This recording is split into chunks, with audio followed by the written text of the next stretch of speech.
আসসালামু আলাইকুম। আমরা তো সবাই নামাজ পড়ি, দোয়া দুরুজ পড়ি।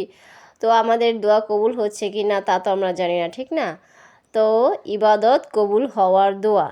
তাহলে চলুন আমরা দোয়াটি জেনে নিই।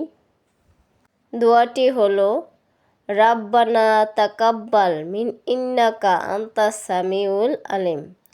রাব্বানা তাকাব্বাল মিন ইন্নাকা আনতাস সামিউল আলিম।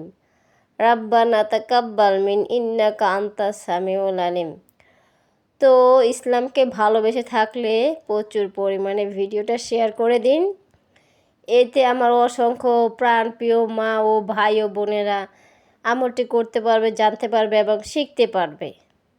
চ্যানেলটি ভালো লাগলে সাবস্ক্রাইব করে রাখবেন, লাইক শেয়ার দিয়ে আমার পাশে থাকবেন।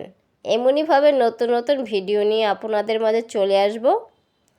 সবাই আমার জন্য দোয়া করবেন এবং আমিও যেন সবার জন্য দোয়া করতে পারি, সেই তৌফিক আল্লাহ রাব্বুল আলামিন যেন আমাকে দান করেন। তো সেই পর্যন্তই সবাই ভালো থাকুন, সুস্থ থাকুন। আল্লাহ হাফেজ।